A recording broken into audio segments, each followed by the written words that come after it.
Hi boys and girls, hope you're all feeling good this morning. Do any of you know any good fairy tales? Or maybe you have a favourite fairy tale or even a really good book of fairy tales that you really love? When I was in primary school, this was my favourite book of fairy tales and it had loads in it. It had Hansel and Gretel, it had Rumpelstiltskin, and it had my favourite, the Three Billy Goats Gruff, and I really loved this book. Look how tattered it is, I read it so much.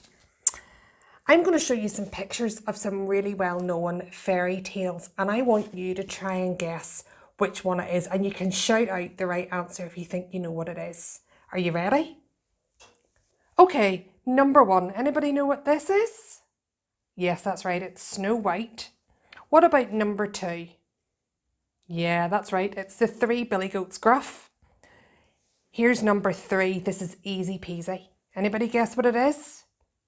Great. Yep, that's right. It's the Three Little Pigs. What about number four? Does anybody know this story? Yes, well done. It's Little Red Riding Hood. Brilliant. And number five? That's right. It's Noah and the Ark. We all know that one. And what about number six? Brilliant. Yes, that's right. It's Jonah and the Whale. Did you notice anything different about the last two stories, Noah and the Ark and Jonah and the Whale?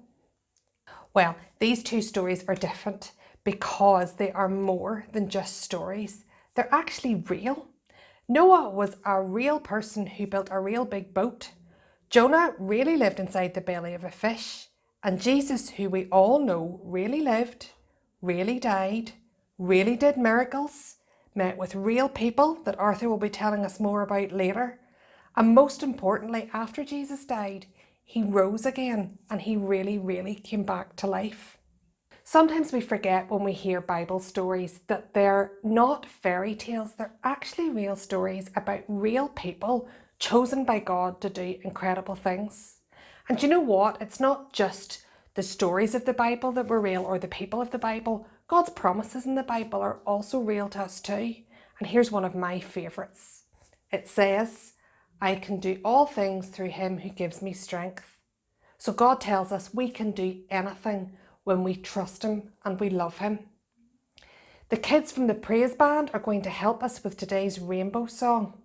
It reminds us about God's promises too. And maybe the next time you're out for a walk and you see rainbows in the windows of people's houses, you can remember these promises from God.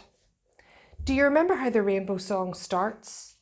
It goes, it's not a secret, it's not a fairy tale, it's not made up. Remember, the Bible's not a secret, it's definitely not a fairy tale, and it's not made up. Actually, God's love for us is very real. Happy Sunday, everyone.